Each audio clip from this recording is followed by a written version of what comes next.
Okay, so I just made a video about a day or so ago about the difference between fitness and conditioning. So when it comes to conditioning for jiu-jitsu or MMA, there is a specificity to that sport. So let me break it down in a more layman's terms so you can understand. So the first time in the first video, I explained fitness pretty relatively easy. You know, I broke it down as in there's certain attributes of fitness that we can control or quantities that we can measure, such as anaerobic threshold or strength, power output, things like that, speed. And what I also said in the video was that the difference between fitness and conditioning is that conditioning is being prepped through your sport and being able to perform under the stressors of your sport. So let me explain something very simple to you first, okay? You can have poor fitness qualities and be in good condition. Scratch that. You can have lower fitness qualities and be in better condition. Now, for people who are watching this video for the first time or just getting to this, let me break down fitness once again is qualities of fitness such as strength, power, ability that can be measured, and then conditioning is being adaptive and can work under the stress of your sport efficiently, okay? So we understand the difference, because most people are going to watch this video and think of conditioning automatically as heart rate, not getting tired type of thing.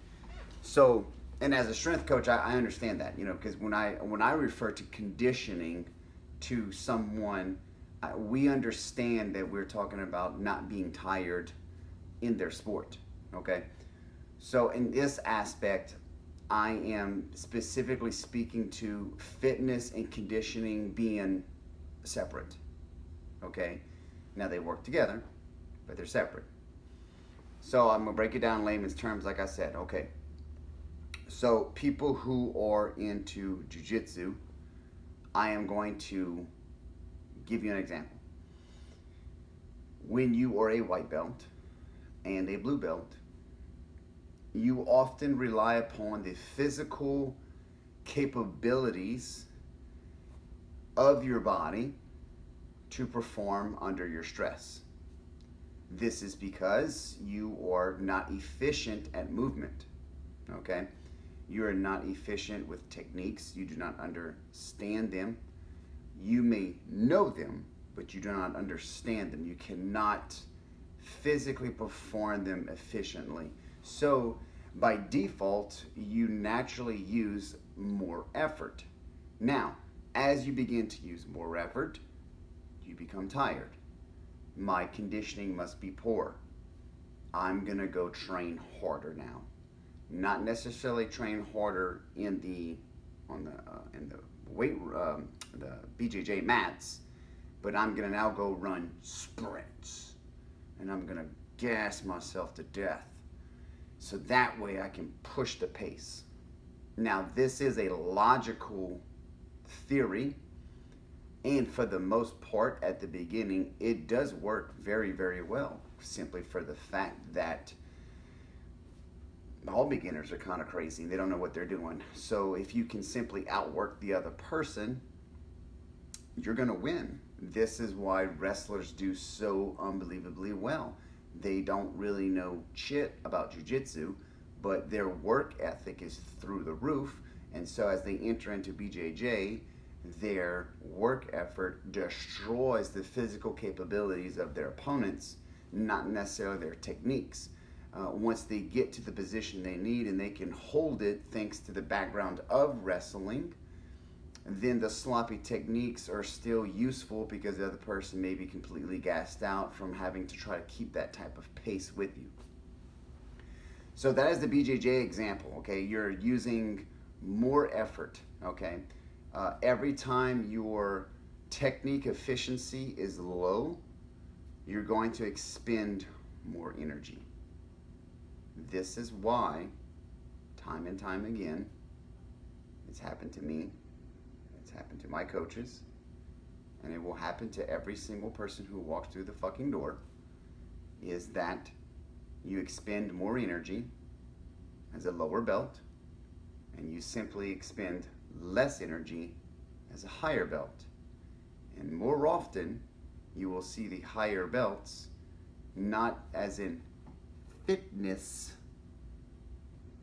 high end, but their technique is, so their output is much lower, thus giving them not the opportunity to gas out over and over and then perform the technique, and giving the opponent the headache of running through so many bad scenarios and then them getting themselves overworked and then being submitted by the more efficient practitioner.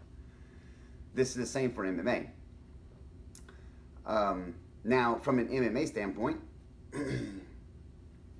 it's still a movement efficiency, okay? But when conditioning is important, let's look at MMA as far as a competition aspect. Now, this completely is in line with jiu-jitsu, completely, all right? The more you compete, the better you are under stress. In MMA, the stress is a little bit higher, just simple for the fact that humans don't like to get punched in the fucking face. So when you are practicing in MMA, and there's hard practices, if you came up under my school, there was a lot of very hard practices. That was just typical to us. The more you compete, the more of a amateur record you accumulate, you become more adaptive to your stressors, all right? You become a well-conditioned athlete. You may actually enter the ring as a pro and not be a fitness high quality compared to your opponent who's just muscle-bound freak, this and that. But if that opponent has 5-0 record and you have a 10-0 record, your movement efficiency and your adaptability to stress is higher and is going to carry over much further inside that ring than the person with higher fitness qualities could ever imagine. You're moving under efficiency. This is the same for football, American football, okay? So for people who are watching this who are not into jiu-jitsu, who are not into MMA, and are just like, what the fuck you talking about? American football, all right?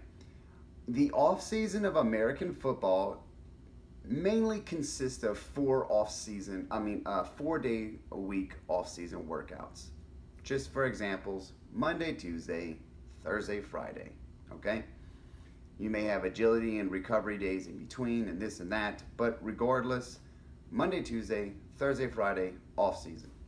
In season, you have 2 usually scheduled, Monday, Thursday, or Wednesday, because you're so beat up, you cannot get back into the weight room and keep training, all right?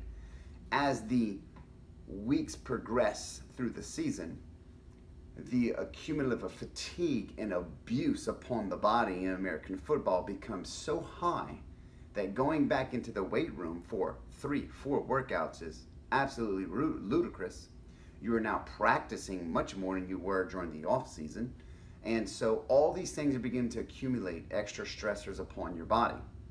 Now, you came into the season injury-free, hopefully, injury-free, fast as fuck, strong as fuck, powerful as fuck. By week 6, you're slower, you're not as strong, and you're definitely not as fast, and you hurt bad. But you gotta do what you gotta do. But why are you playing better than what you were at the beginning of the season? Because simply, your efficiency under stress has adapted to your stressors by playing games over and over and over weekly, okay? So that is the difference between fitness and conditioning and more broken down into a understandable layman's terms as far as not using mumbo jumbo science. Okay, so the better conditioned you are simply just means that you are more efficient under stress. Your technique and your proficiency of your technique is more efficient, which basically lowers your output, so that way you can lower your heart rate and keep your output at very high levels, because you're able to recover a lot faster in between the bouts of high intensity to low intensity, depending on what you're doing as sport wise, and will allow you to constantly do mini recovery bouts during the game or during your match in jiu-jitsu or MMA, and allow you to progress efficiently throughout the day at a higher level. All right. If you have any questions, please comment below. If you have any extra tips for me, please comment below. I'm always willing to learn. Also, please follow, like, subscribe, follow me everywhere between Facebook, Instagram, YouTube. I much appreciate it.